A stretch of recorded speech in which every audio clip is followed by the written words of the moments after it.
안녕하세요. 돌쇠뉴스 시작합니다. 오늘 일본판 한겨레 신문에 올라온 칼럼인데요. 제목은 일본 총선 한국 대선입니다. 일본 리스메이칸대 경제학부 교수로 재직하고 있는 이강국 교수가 기고한 칼럼인데요. 일본 여야의 경제정책을 비교 설명하고 한국의 대선 상황에 대한 견해를 정리한 내용입니다. 한일 정치 참여를 비교한 내용에 민감한 반응을 보이는군요. 통 크신 구독, 좋아요.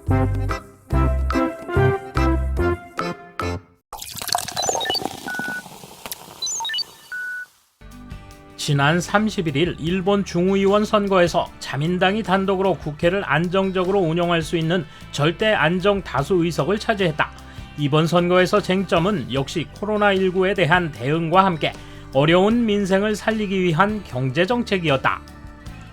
각 당은 힘들어진 시민들의 살림살이를 어떻게 개선할 것인가를 두고 열띤 논쟁을 벌였다. 2013년 이후 아베노믹스 시기 경기가 약간 회복되고 고용도 늘었지만 정작 민생은 나아지지 않았기 때문이다. 실질 임금은 최근 8년 동안 6년이나 마이너스 성장을 기록해 아베노믹스 이전보다도 낮아졌다. 또한 코로나에 대응하여 정부는 GDP의 16.5%에 달하는 재정 확장을 실시했지만 경제 회복은 느리고 총수요도 정체하고 있다. 이런 현실을 배경으로 최근 자민당 총재로 선출된 기시다 후미오 총리는 성장과 분배의 선순환을 강조하며 새로운 자본주의를 추진하겠다고 선언했다. 하청업체나 의료, 보육, 요양 부문 노동자들의 임금을 높여 성장의 과실이 골고루 나뉘는 사회를 만들겠다는 구상이다. 자민당은 이번 선거에서 중산층을 두껍게 만들고 노동소득 분배율을 높이기 위해 임금을 인상하는 기업에 세제 지원을 하겠다고 공약했다. 또한 금융소득세를 인상하여 불평등을 개선하겠다는 계획도 발표했다. 금융소득 비중이 높은 부자들은 실제 소득 대비 세금으로 측정되는 소득세 실효세율이 연소득 1억엔까지 높아지다가 그 수준을 넘으면 오히려 점점 낮아지는데 그 1억엔의 벽을 깨겠다는 것이었다. 이렇게 분배를 강조하는 변화는 2016년 이후 2단계 아베노믹스 때부터 강조되었고 아베 정부도 2019년 이후 무상 보육과 교육 그리고 비정규직 노동자들의 삶의 개선을 위해 노력했다. 한편 이번 선거에서 제1야당 입헌민주당은 분배 없이는 성장도 없다며 실질 임금 감소와 증세로 가처분 소득이 감소하여 소비가 정체되었다고 정부를 비판했다. 특히 야당들은 아베노믹스의 금융 완화로 기업의 이윤은 계속 증가했지만 정부가 소비세를 인상하고 법인세는 계속 인하하여 소비세 증세가 법인세 감세로 인한 세수 감소를 메꾸는 데 들어갔다며 비판의 목소리를 높였다. 국민들은 이번 선거에서 다시 자민당을 선택했지만 현실에서 얼마나 분배가 개선될지는 두고 볼 일이다. 기시다 총리의 금융소득세율 인상 계획은 발표 직후 주식시장이 하락하고 거센 비판이 제기되자 후퇴하고 말았다. 바다 건너 한국도 대선이 몇 달 앞으로 다가왔다. 흔히 한국의 민주주의와 정치가 일본에 비해 더욱 역동적이고 수준이 높다고 이야기된다. 그래서 일본은 일당 지배와 사회 경제의 정체가 이어지는 반면에 한국은 정권이 교대되고 경제 성과가 나은지도 모른다. 실제로 투표율과 법과 규제에서 이해 당사자들의 참여 정도로 측정되는 시민들의 정치 참여 지수도 선진국들 중 일본이 가장 낮고 한국이 가장 높은 수준이다.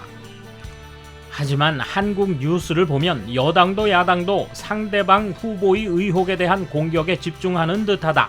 후보들의 대표적인 공약은 뚜렷하지 않으며 이를 둘러싼 공방도 잘 보이지 않는다.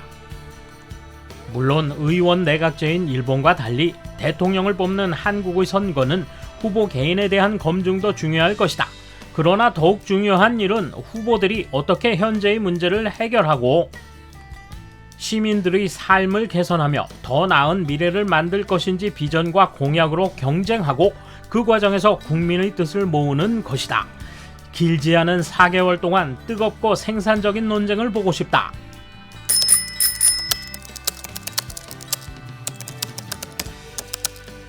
한국 민주주의와 정치가 일본보다 수준이 높다? 누가 그래? 한국의 정권 교체와 이에 연동되는 정치인의 물갈이가 큰 것은 대통령에 대한 권력 집중과 그것을 감시하는 기능이 없기 때문이다. 그 결과 일부 정치인의 자의적 의견에 따라 사회가 휘둘리고 동시에 비리로 정치와 그 주변 재계가 부패한다. 도저히 레벨이 높다고는 할 수 없다. 유일하게 일본보다 민주적이라고 생각되는 것은 대통령이 직선으로 선출되는 것뿐이다. 반면 우리가 선택했다는 생각을 갖게 함으로써 대중에게 공동 환상을 심어주는 데 성공하고 있다.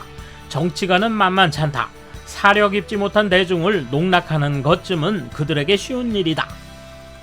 한국이 아베노믹스를 적대시하는 것은 엔고를 바로잡았고 한국이 일본으로부터 이익을 빼앗는 걸 저지당했기 때문입니다. 아베노믹스가 없었다면 엔고로 일본은 망했을 것입니다. 지진 직후에도 70엔대였다는 건 지금 생각해도 비정상적 엔고, 민주당 정권이 한국에 유리하도록 이용당한 결과입니다. 이분뿐만 아니라 이런 생각을 가진 꽤 많은 분이 일본의 대학에서 교수를 하고 있다. 이게 문제인 것 같아. 한국은 최저임금의 무리한 인상에 적자 경영인데도 임금 인상을 요구하며 파업을 한다. 그 결과 소상공점 폐점에 실업률은 상승하고 시민단체 압력으로 국제조약 협정 합의를 파기한다. 일본 총선은 17일 만에 끝났다. 그 전 단계인 자민당 총재 선거를 포함시켜도 두어 달쯤 됐겠지.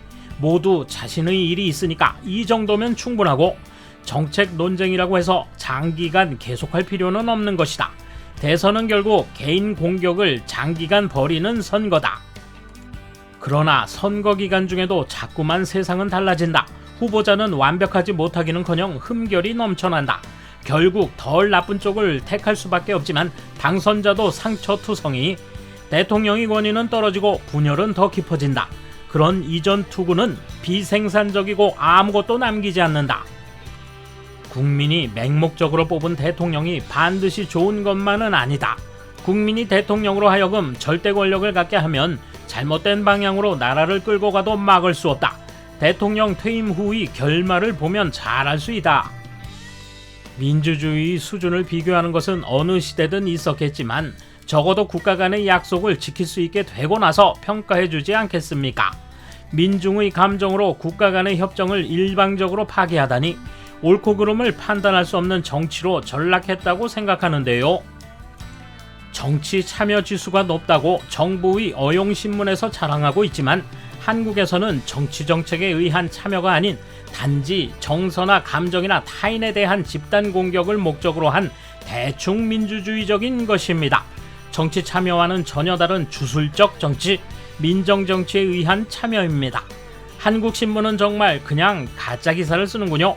믿을 수 없어요. 레벨이 높다는 소리를 많이 듣는다고? 국가 간 약속도 지키지 못하면서 수준이 높다니? 그렇게 말하는 사람의 수준도 알 수 있고 인용하는 사람의 수준도 알 수 있다. 잘 모르겠지만 경제가 좋다면 원달러 환율이 떨어져도 코스피 지수 3000선이 무너지나요? 제 개인의 지식으로는 경제 상태가 좋으면 환율도 주가도 상승한다고 이해하고 있었습니다. 내 인식이 잘못된 것일까요? 돌쇠 한마디. 총리 하나 스스로 뽑지 못하는 주제에 자존심만 내세우는 모습 바람직하군요. 감사합니다. 돌쇠 물러갑니다. 이번 소식은 여기까지입니다. 시청해주셔서 감사합니다. 돌쇠처럼 오직하게, 만인처럼 화끈하게.